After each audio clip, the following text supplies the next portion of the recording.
Hello, Gamecock fans. I'm Spencer Ball. And I'm JP Barry. Welcome back to Ball Don't Lie, SGTV's premier live sports show. JP and I will be giving you our weekly insight every Friday, This week on the show, we're talking South Carolina and Clemson athletics. including their upcoming games in football, as well as men's and women's soccer. Also, be sure to stick around until the end of the show for a brand new segment. And without further ado, welcome to Ball Don't Lie.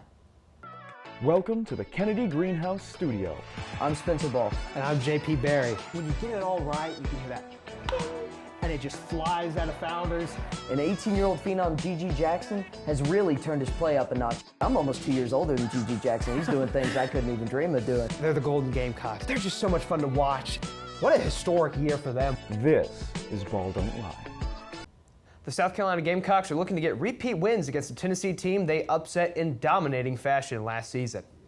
JP, they looked really good last weekend, didn't they? Absolutely. I mean, South Carolina, the pass game is a known quantity at this point, but it was a real surprise in the run game. South Carolina was able to open up some holes. They rushed for 144 yards as a team, and Mario Anderson establishing himself as perhaps the running back one on this team, 88 yards and a touchdown.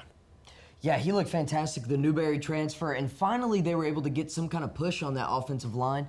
And we've seen their pass protection struggle, at least early on in the season. They looked better in that department, but especially in the run game, it was nice to see, well, at least positive yardage in the running game. I mean, that first week, I think they were at -2 rushing yards. So, getting close to the century mark is something to be proud of. Absolutely, but competition rampens up this weekend with number 21 Tennessee, going to Knoxville, where South Carolina has never scored more than 24 points in Neyland Stadium. And this defense for the Volunteers, much different than the one the Gamecocks pillaged last year for 63 points, allowing less than 4 yards per play, and getting a sack on almost 10% of their defensive plays. They're led by Aaron Beasley, the linebacker, with 29 tackles, 7.5 tackles for loss, and 2 sacks on the year. Yeah, and it's hard not to talk about this Volunteer offense. I mean, you saw all the Joe Milton videos you can imagine over the offseason of just him throwing the ball, would seem to be about 80 yards. I bet he could throw a football over there, them mountains. Hey, he's got a cannon. But let me tell you, they didn't look the most impressive to start this season. I mean, they've had a couple good wins, but they struggled against some teams they probably shouldn't have struggled in. Absolutely. I mean, they started off the year against Virginia in Nashville, where the Titans play, and it was a really just kind of unimpressive, pull-away, comfortable win, but Virginia has turned out to be one of the worst teams in all of college football. Then they come home and face Austin Peay, an FCS program that's really not amongst the best in that division, and struggled for over a half. Then they go on the road to Gainesville, a place they haven't won in 2 decades, and somehow I came away from that game feeling worse about both teams, even though one of them had to win the game. And, last week game against... was embarrassing. I mean, they really... On paper, they're a better team than Florida. Absolutely, and if you lose a game in which you only allow 169 passing yards, something has gone horrifically wrong. And then, they come home, and perhaps in their most impressive game of the season, they played Texas San Antonio, who coming into the year was looked at as one of the best Group of 5 programs in college football, and they handle business. So maybe they're just getting ramped up. Last year was kind of a shaky start for the Vols, too. So who knows? It's going to be an interesting kind of clash of styles, and a big matchup, I think, to watch for this game is going to be defensive back Kamal Hayden, 12 tackles on the year, 5 pass breakups and an interception, going up against the NCAA leading receiver, Xavier Legette. And Legette has been unstoppable. We talked about him last week, but this weekend against Mississippi State, he's just, it's hard to find the words because you can only say one thing so many times. I mean, he's just incredible, and that Bulldog defense could not stop him. It's going to be a tough task for the Volunteer defenses. They did handle business against UTSA, but I did watch some of the game, and in that second half, they allowed just 2, almost the length of the field drives by the Roadrunners, and it's like, you're Tennessee. Some of those teams they're playing should not be able to do what they're doing against them. So I think it'll be a close game, of course, because Neyland at night, I mean, it's a really tough place to win, and the home team in this rivalry does typically have the advantage. Absolutely, and it's going to be really interesting because South Carolina's a team that struggled to sustain drives offensively. They've been kind of all or nothing with these big explosive plays. If they can get out and grind out some 7 or 8 minute drives there against the Vols, it'll do dividends for a defense that looked really good in the front and struggled heavily in the back end against Mississippi State. As you could see on that graphic, allowed only 32 yards on 23 carries, but they got torched by Will Rogers and especially Ledietrick Griffin, who's probably in the top 3 for names in college football. The Gamecocks, it was a nice kind of bounce-back performance by the rush defense, which has struggled heavily this year. They looked great in rush defense, and that's something I did not expect to see. We talked about it last week. I was like, Jaquavius March is going to be the player to watch, and they knew that coming in clearly. I mean, they made it their point of emphasis to stop the run game, but in doing so, it's like they completely forgot about the pass game. And Will Rogers is not a scrub. He's not one of those guys you can just be, well, we'll let him beat us. And they were close to beating him. I mean, Will Rogers was doing his best. So it was a questionable tactic, I would say, because it worked so well in rush defense, but after Ledietrick Griffin just kept torching him on the back, and it's like at some point you gotta bring the safeties back. You can't just bring them forward in the box and just completely sell out for the rush. Yeah, South Carolina was able to get by with it this weekend against the Mississippi State team that, we've seen them against Arizona and LSU, and then against the Gamecocks. It's looking like it could be a little bit of a rebuild there in Starkville. But it's a different animal this weekend, and they're not the only team in South Carolina that has a big game this weekend, are they, Spencer? Hey, they sure aren't. Further north, the Clemson Tigers look to spoil a potentially historic start for Syracuse. And we've seen Clemson now go to 2-2 after losing last week to Florida State, but they've been so close in both of those losses. Absolutely. Against Duke, you could argue that the Tigers outplayed the team they lost by 3 touchdowns to. They were driving the ball up and down the field, opening up massive holes in the run game. They just kept tripping over their own feet, fumbling in the red zone, I believe, 3 times, and then turning it over on downs. 4 of the last 6 meetings between Syracuse and Clemson have been decided by 6 or fewer points. Clemson looking to avoid an 0-3 conference play start for the first time since 1998, and perhaps even more historic, Syracuse looking to start 5-0 in back-to-back seasons for the first time since 1934 and 1935. And we saw the Orange look really good last year. They had a very, very solid season. I think they were one of the surprises in the ACC, led by Coach Dino Babers. And it starts at the quarterback position, doesn't it? With Garrett Schrader, 66% completion percentage. He's almost at the 1,000-yard mark on the season, 6 touchdowns, but he can do it with his legs. And that's one of the most valuable things you can do as a quarterback. 6 rushing touchdowns as well. Absolutely. They were able to execute the kind of fake handoff bootleg action against Purdue a lot in that game up in West Lafayette. And it was a ton of fun to watch. Syracuse's offense, it's very modern. You're going to see a lot of 4 wide receiver sets. They're going to try and spread Clemson out, but they're not going to throw the ball all over the field like perhaps a West Coast action type offense. They're doing that to try and get a lighter box to run on, but Syracuse's offensive line is incredibly undersized, and it's going to be quite a tough matchup for them against the Clemson defensive line. On the flip side, Syracuse's defense is incredibly interesting. They're one of the most active in the country at forcing turnovers with over 2 per game, top 15 in the country in that statistic. They run a lot of a 3-3-5 type defense, so Clemson's going to have some lighter boxes where perhaps they can get a hat on a hat. And if you can try and do that when you have Will Shipley and Phil Maffa in your backfield, you're going to get good, sustained run plays. And that's been a really big motif for Clemson this year. The pass game has been on and off. They've kind of struggled a little bit, but the run game's been there thick and thin. And Phil Maffa and Will Shipley, they're a big part of that, one of the best running back tandems in all of college football. They sure are. And something I don't quite understand about the Tigers' play calling is with those 2 guys, as you mentioned, one of the best running back pairings in all of college football, and they throw 38 passes. And you're like, if and against Florida State, they looked like they had some push too. But sometimes they get in positions where they have to throw the ball or they have to, with the timings, you got to play from behind a little. It really hurts them because this rushing offense, I think, has the capability to be so dominant, and yet they really don't rush it as much as I think they should. Absolutely, and this could be really interesting to see how they try and take advantage of Syracuse. Syracuse is going to put a lot of defensive backs on the field, and they're going to let you have those short 4- and 5-yard passes, especially playing towards the sidelines. And is Cade going to take what the defense gives him? which would be the experienced veteran quarterback move, or is he going to try and force some things down the field, perhaps down those sidelines, where Syracuse is going to have advantages? They're going to be double teaming guys.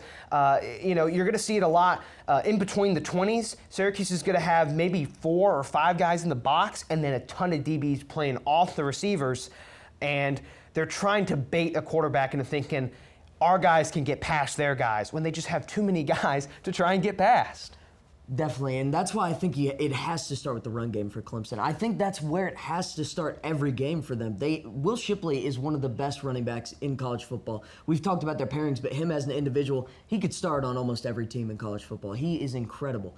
And I think they're going to have to force that orange defense to kind of stop the run. They have to kind of bait almost a formation change or something, because otherwise, it's going to be really tough if you're just relying on Klubnik to throw 40 passes a game and beat a defense that's kind of selling out for the pass. Exactly. You have to run to set up the pass against a defense like that, especially. And you saw it with Syracuse last year. They started 5-0. They finished 7-5. And it's because teams were like, hey, we can pound the box against this team. And it started with Clemson. They played Clemson and Notre Dame in back-to-back weeks. And Clemson ran the ball really well, really efficiently down in Death Valley. That game was close. Then they went back home to the Carrier Dome, and Audric Estime and Notre Dame just took it to them. They ran out of the I formation, which is like an archaic act in college football. They were doing fullback dives, and Syracuse had no answer. And, not every team is going to have, the talent up front like Clemson and Notre Dame do. But those aren't the teams that are playing right now. Clemson's playing. Clemson should be able, if they could open up holes against a Duke defense that I feel is a lot better than this one, just like in terms of talent and foundationally, then they should be able to open up holes this weekend against Syracuse. Absolutely, and their advantage is not only on the defensive line, as you mentioned earlier, that Syracuse's offensive line is undersized, but on their offensive line, they're going to be getting a push. I mean, they just are, unless the Orange are completely, loading the box, selling out for the run. In which case, you let Klubnik sling it. He's your guy.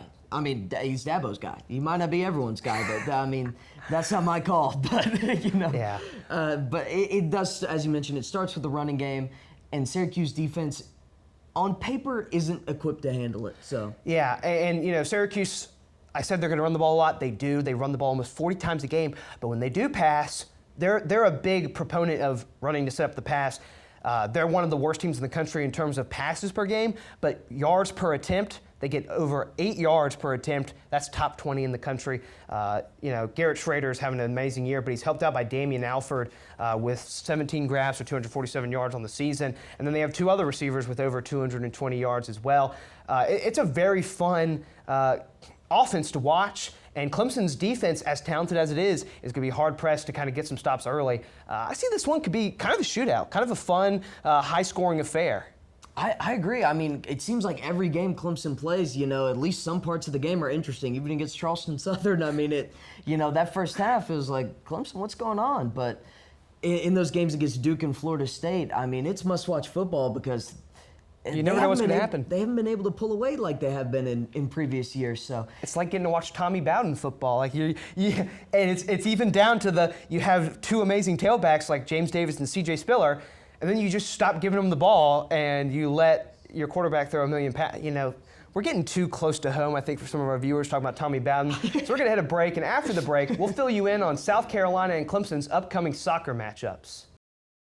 And now, JP, we're going to talk about something not football. I know, to the great dismay of our fans. Well, to Europeans, it's football. Hey, let's bring up men's soccer. And the Palmetto State, the men's soccer, they aren't looking great. Which is interesting because, Clemson's been a pretty solid program in men's soccer in the ACC for about the last decade. But last season, just 13-7-1, and this year, 5-3-1, because these sports have ties. They sure do, and they lost to Wake Forest on the road last week, but Wake Forest is ranked, and they're really good. They're notoriously a really good soccer program. But for Clemson, they just haven't been able to really get it going, and as you mentioned, it's such a surprise because they've been a successful team in the ACC. They had a lot of national success in 2021, bringing home the Natty, and that team was stacked, and maybe it could just be one of those kind of cycles. You're just waiting to rebuild that talent. But right now, the Tigers don't look like their usual selves. Yeah, and the ACC is a very tough men's soccer conference. You got Notre Dame, Louisville, Duke, UNC, Virginia, and when you go through a period where you had all that talent, win a national championship, you're trying to reload. It's going to be a bit tough. I mean, it's a hard sport, I feel like, to kind of rebuild in. And then for South Carolina, they look even worse than Clemson. It's been a tough year in the Sun Belt Conference. Yeah. A 0-1 loss at home to Georgia State, and then a 4-goal loss at home to the upstate Spartans of Spartanburg, South Carolina. Unbiased Spartanburg. Pull. But it's an interesting kind of thing for South Carolina because you're so used to seeing all these other teams that the Gamecocks are taking on, and I think it's kind of fun that they get to go and experience like going on the road to James Madison. The Sun Belt is a very fun conference, and in a bunch of different sports, I love it in everything. I love it in basketball and football, and the soccer conference, it's looking like it could be one of the best out of all of them. And with all the realignment and stuff coming up, there was a poll announced that Sun Belt fans are amongst the happiest in all college football because it's a regional conference with rivalries, and it's not all about TV money deals and ESPN and all that crazy stuff. Them and the MAC. Hey, the Pac-2 stands strong in my heart. I mean, BDL supports the Pac-2. Oregon State and Wazoo truthers here. Yeah. But it's a slow year for soccer, at least on the men's side here in the upstate. I mean, the Gamecocks look. You thought it was a program that was going to build some momentum. They had some promising seasons the last couple years.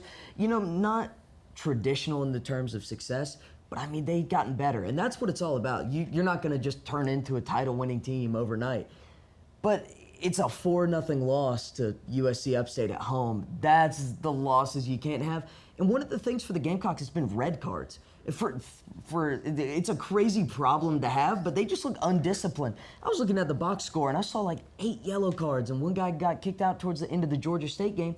That's a 1-0 game. That's a close game. You're vying for a point. And they just can't get it. And that's kind of a telltale sign of a bad team. You beat, not just losing, you're beating yourself. You're taking yourself out of opportunities to win or get a point, like you mentioned, and it's just not being disciplined enough to stay within the rule set. It's like being in hockey, and I'm sure we'll see this later tonight with South Carolina and Liberty. We might see a little bit of action there in the penalty box because it's just, we saw it last weekend in soccer for South Carolina. Stupid mistakes, stupid penalties, and they get you buried. And it's just an unfortunate turn of events. But on the flip side, women's soccer has been looking pretty good for Clemson and South Carolina this year. And what is it with South Carolina? And really turning up the heat in women's sports, not just with basketball, but the softball team making some big strides as well, as we see now. Clemson, 8-1-2 this year, a massive improvement, already tying their win total from last year. Yeah, shout out Palmetto State heavyweights. I felt pretty clever coming up with that. But Clemson, their offense is looking really good this year on the women's side. They have, they have over like 150 shots on goal already. I'm trying to be the Carolina It's Hurricanes. incredible. 149 more shot attempts than opponents. That's not even just total. They are just firing on all cylinders on offense. And it's an explosive team. Not only is it fun to watch soccer, it's winning soccer. Well, winning is fun, an old ball coach used to say. And it's really good, I think, to see this kind of approach to soccer, because I feel like a lot of the time you see teams park the bus, or they're just trying to grit out some really ugly 1-0 victory. And there's a difference between playing not to lose and playing to win. Absolutely, and teams that play to win tend to win more than teams that play not to lose. But then for the Gamecocks, sitting at 7-1-3, coming off of being SEC champions last year in the tournament. I should have clarified that, but for our viewers, they did win the SEC tournament, not the regular season, but they were right at the top of the table, though. I mean, really, really strong team, and they returned a ton of talent led by Kat Berry, just unstoppable. Leads the team in goals. She has, I believe, 7 on the year, as well as 4 assists. She leads in goals and assists. Well, that is a recipe for success. And these are 2 of the more fun teams to watch in the country. I mean, they're scoring a lot of goals. And I think it bodes well for, postseason play, because if there's one thing I know in sports that are very high variance, like soccer and like hockey, scoring can dry up fast. And when you have this many avenues of scoring, you have someone who can go out there and get you a goal when you need it most. But you have so many different players, and just like Clemson, you're putting the ball in position to be scored with all of your shots on goal. And so if you do that, you're going to get a funny bounce. Winning in the postseason is so much about just getting a funny bounce to go your way. And it's the beauty in the sport. And so I'm excited to watch the rest of the season for both those squads. Absolutely. They drew 0-0 on August 17th. It was, I believe, the second game for each team. So maybe not quite up to the, into the heat of the season yet, but both teams still looked good. And it's going to be so fun to watch both of these teams continue into postseason play. But JP, you know what might just be even more exciting? We've got a new segment on Ball Don't Lie. So we'll be right back after this quick break to unveil that and wrap up this episode. And now, the moment you've all been waiting for. Ball Don't Lie is finally bringing pick'ems to the show every week. We're going to be keeping track of our records to see who comes out on top. But starting out with your South Carolina Gamecocks going on the road to face number 21 Tennessee at 7:30. JP, it may surprise the fans, it may not. I'm taking the Gamecocks in this. Tennessee really doesn't move me. Gamecocks have played stronger opposition earlier in the season. I think that's going to prove vital for them today. Or this weekend. Not that they don't play today. Don't try and watch this game tonight. You won't find it. Go support your local high schools instead. But I have to go with the opposite. I want South Carolina to win so much. This is, other than Clemson, the game I most want South Carolina to win every single year. But I fear the problems in the back end costing them too much with just the threat of Joe Milton's arm. What could help them maybe is if he doesn't calibrate it right and it kind of rockets off into the stands, which it's known to do with the Joe Milton experience. But I think I'm going to take the Vols. Next up, Clemson on the road against Syracuse at noon. Yeah, I think I'm going to take Clemson. The Clemson team could be very well be 4-0 right now. Honestly, they should be. They've shot themselves in the foot an incredible amount of time. I think they should be undefeated.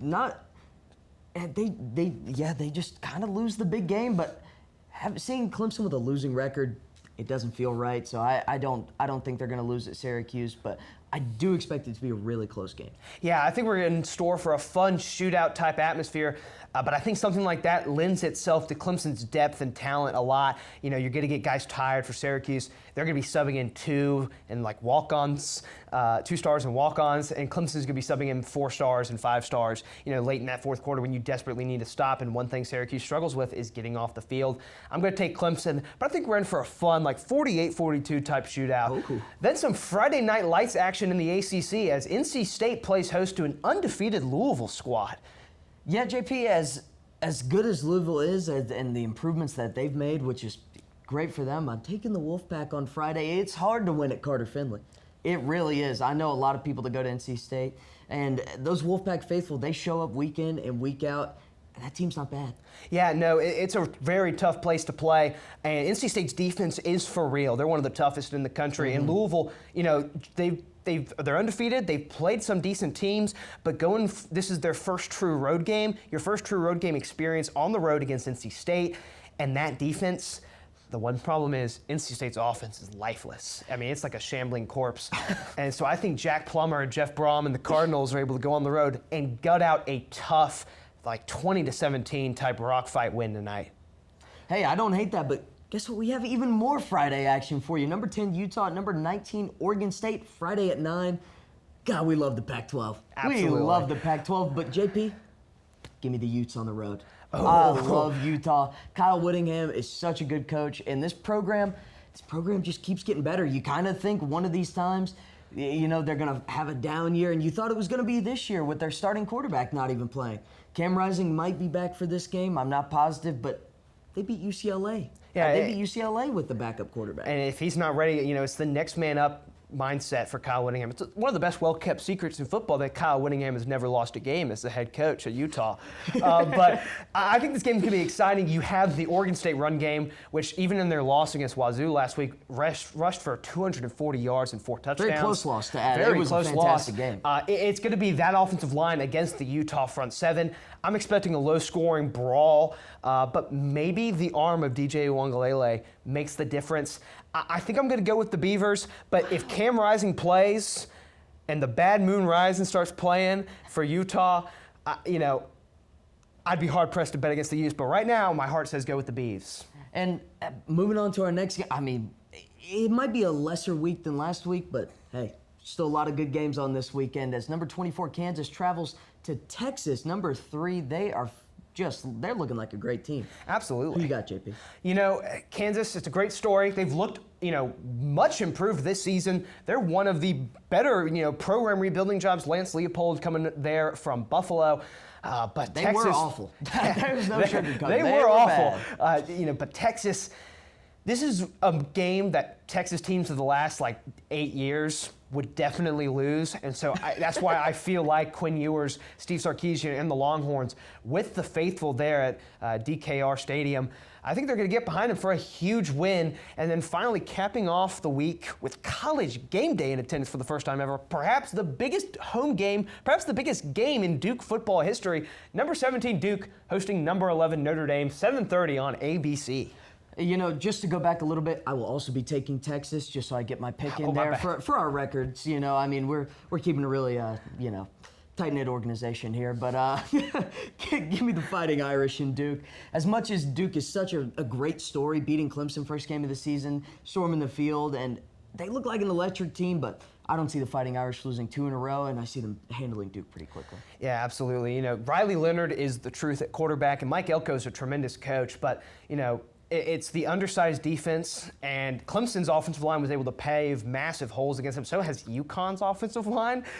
So I wouldn't want to be them lining up against Joe Alt and the Notre Dame offensive line that was really able to almost gut out one of the most, greatest victories in Notre Dame history last Saturday. But it's going to be a great opportunity. Last year, when Notre Dame suffered those tough losses, they were able to bounce back with dominating performances.